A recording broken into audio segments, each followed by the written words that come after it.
Deuteronomy, chapter 6, verse 1. These are the commands, decrees and laws the Lord your God directed me to teach you to observe in the land that you are crossing the Jordan to possess.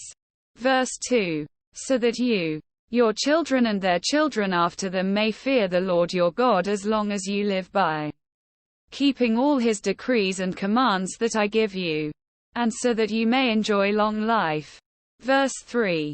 Hear, Israel, and be careful to obey so that it may go well with you and that you may increase greatly in a land flowing with milk and honey, just as the Lord, the God of your ancestors, promised you. Verse 4. Hear, O Israel, the Lord our God, the Lord is one. Verse 5. Love the Lord your God with all your heart and with all your soul and with all your strength. Verse 6. These commandments that I give you today are to be on your hearts. Verse 7. Impress them on your children.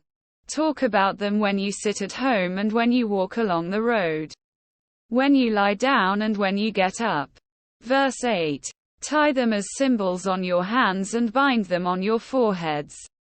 Verse 9. Write them on the doorframes of your houses and on your gates. Verse 10. When the Lord your God brings you into the land he swore to your fathers, to Abraham, Isaac and Jacob, to give you, a land with large, flourishing cities you did not build. Verse 11. Houses filled with all kinds of good things you did not provide. Wells you did not dig. And vineyards and olive groves you did not plant. Then when you eat and are satisfied. Verse 12. Be careful that you do not forget the Lord, who brought you out of Egypt, out of the land of slavery. Verse 13. Fear the Lord your God. Serve him only and take your oaths in his name. Verse 14. Do not follow other gods, the gods of the peoples around you. Verse 15. For the Lord your God, who is among you, is a jealous God and his anger will burn against you, and he will destroy you from the face of the land. Verse 16. Do not put the Lord your God to the test as you did at Massah.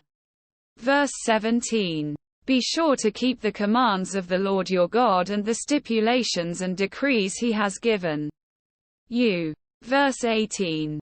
Do what is right and good in the Lord's sight, so that it may go well with you and you may go in and take over the good land the Lord promised on oath to your ancestors.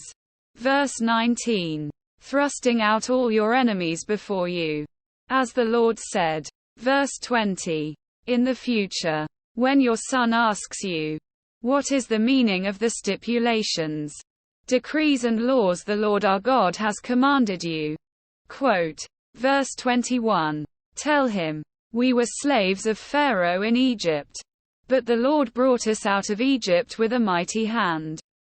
Verse 22. Before our eyes the Lord sent signs and wonders, great and terrible, on Egypt and Pharaoh and his whole household. Verse 23. But he brought us out from there to bring us in and give us the land he promised on oath to our ancestors. Verse 24. The Lord commanded us to obey all these decrees and to fear the Lord our God, so that we might always prosper and be kept alive, as is the case today. Verse 25. And if we are careful to obey all this law before the Lord our God, as he has commanded us, that will be our righteousness.